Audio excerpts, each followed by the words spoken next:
Good morning students. आज हम exercise 5.1 के थर्ड क्वेश्चन से स्टार्ट करते हैं। क्वेश्चन नंबर 1 और 2 और इसका जो बेसिक्स है वो इससे पिछली 2 वीडियोज़ में आपको मिल जाएगा। आज लेक्चर 3 में क्वेश्चन नंबर 3 में देखते हैं। तो सबसे पहले देखिए, स्टेटमेंट पढ़िए। Examine the following functions for continuity. कुछ फंक्शंस दिए गए हैं, उनकी कॉन्टिन्यूटी हमने एग्जामिन करनी है। जैसे कि फर्स्ट फंक्शन गिवन है हमें F x equal to X minus 5। इस फंक्शन की हमने कॉन्टिन्यूटी चेक करनी है। उसकी कॉन्टिन्यूटी चेक करने के लिए हमें यहाँ पर ये गिवन नहीं है कि किस वैल्यू पर चेक करना है। जैसे फर्स्ट और सेकंड क्वेश्चन में लिखा था एट एक्स इक्वल टू 0 पर, एट एक्स इक्वल टू -3 और एट एक्स इक्वल टू 5, लेकिन यहाँ ये नहीं लिखा कि किस वैल्यू पर हमें इसको चेक करना है। कॉन्टिन्यूटी इसकी किस वैल्यू पर चेक करें। सबसे पहले तो हम देखें कि x माइनस 5 गिवन है हमें, तो डायरेक्टली हम कह सकते हैं कि x माइनस 5 क्या है, एक पोलिनोमियल है। जैसे कि हम 10th क्लास में पढ़ चुके हैं, x माइनस 5 को हमें देखकर पता चल रहा है कि एक पोलिनोमियल है। या हम इसको at x equal to c पर भी चेक कर सकते हैं। सो वी नो, यहाँ हम लिखेंगे we know x minus 5 is a polynomial. x minus 5 is a polynomial. और अगर x माइनस 5 एक पोलिनोमियल है तो हम जानते हैं कि कोई भी पोलिनोमियल फंक्शन ऑलवेज क्या होता है, कॉन्टिन्यूअस होता है। So we can say that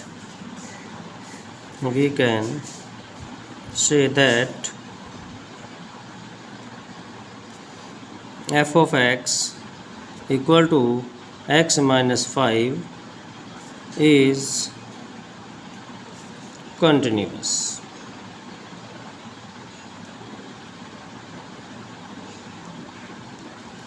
बस ये क्वेश्चन आपका हो गया। चलिए बी पार्ट हम देखते हैं अब। क्वेश्चन नंबर 3 का बी पार्ट। यहाँ पर गिवन है value F x equal to 1/x minus 5 and where x not equal to 5। ये हमें कंडीशन गिवन है।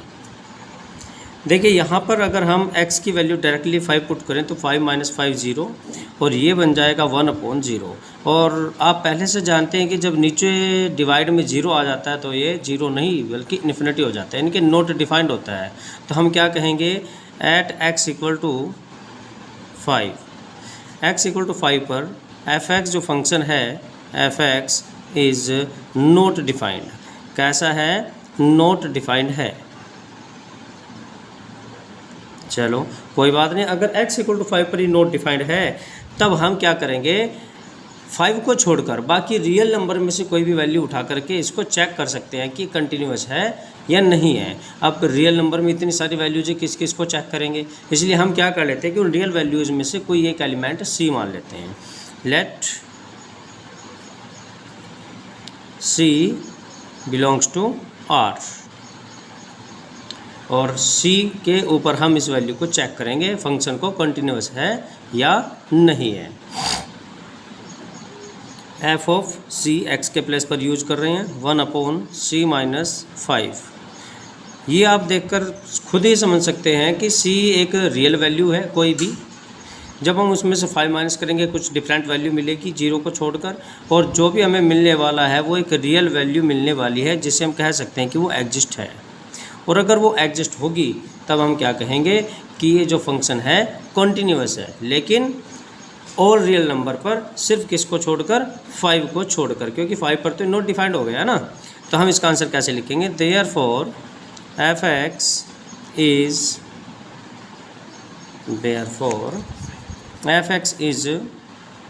continuous at x belongs to real। किसको छोड़कर, 5 को छोड़कर। तो ब्रैकेट में माइनस लगा कर के इस तरह से -5 लिख दिया, यानी कि 5 को छोड़कर बाकी सभी पर कॉन्टिन्यूअस होगा, सिर्फ 5 को छोड़कर। तो आंसर को इस तरह से आपने रिप्रेजेंट करना है। आई होप कि आप सभी को समझ आ गया होगा। नेक्स्ट क्वेश्चन नंबर सी देखते हैं। Question number c, f x equal to function given है x square -25 over x plus 5 comma x not equal to -5, x -5 के इक्वल नहीं है। ये भी कंडीशन कुछ ऐसी ही आपको पता है, जब हम -5 पुट करेंगे -5 + 5 0 बनेगा, और समथिंग कुछ भी वैल्यू ऊपर हो उसके नीचे अगर 0 आ जाए तो क्या बन जाता है, इन्फिनिटी। और इन्फिनिटी का मीनिंग है कि ये नॉट डिफाइंड होगा। पिछले क्वेश्चन की तरह हम यहाँ लिखेंगे here F X is not defined, F X not defined है। किस वैल्यू पर नॉट डिफाइंड है ये, एट एक्स इक्वल टू -5 पर ये नॉट डिफाइंड है। इसलिए कंडीशन दी गई है कि एक्स नॉट इक्वल टू -5 हो। चलिए नेक्स्ट हम चेक करेंगे फिर से कोई भी रियल वैल्यूज़ के लिए सी लेट करेंगे, let x equal to c belongs to real number, किसको छोड़कर, -5 को छोड़कर। तो f x equal to function हमने लिया x square -25 over x plus 5,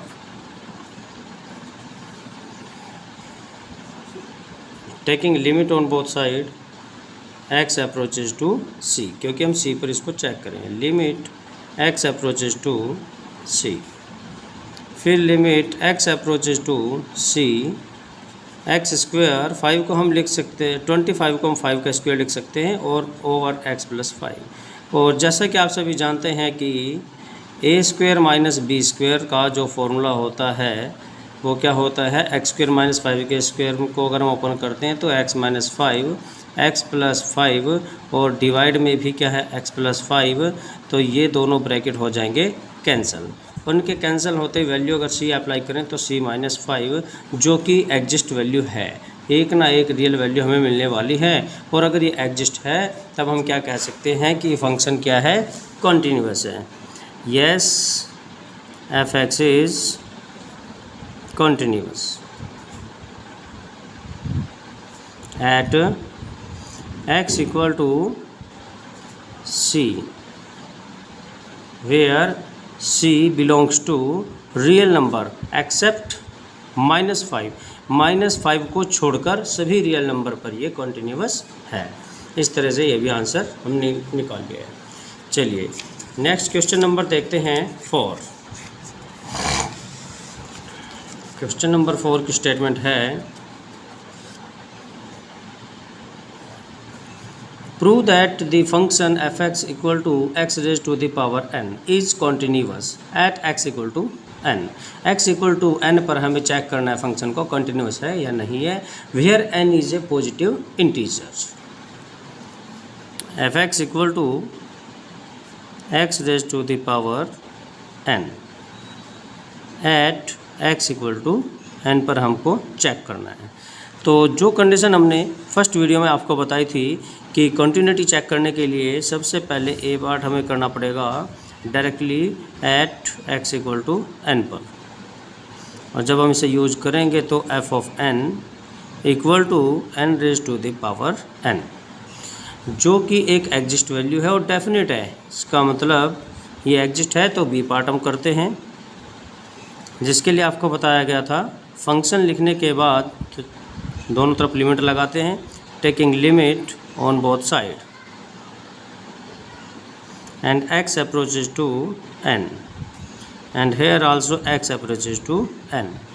तो जब हम इस लिमिट का यूज करते हैं तो x approaches to n का यूज करने से ये बनेगा n raised to the power n, जो कि एक एग्जिस्ट वैल्यू आ गई। दोनों एग्जिस्ट हैं और इक्वल भी हैं, क्योंकि f ऑफ n इक्वल आ चुका है लिमिट, इसकी वैल्यू भी n raise to the power n और इसकी वैल्यू भी n raise to the power n। तो F N equal to limit x raise to the power x approaches to n f of x, दोनों equal आए n raise to the power n के।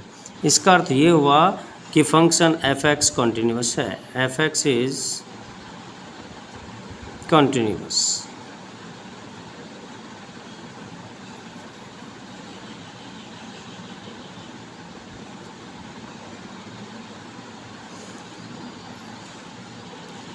चलिए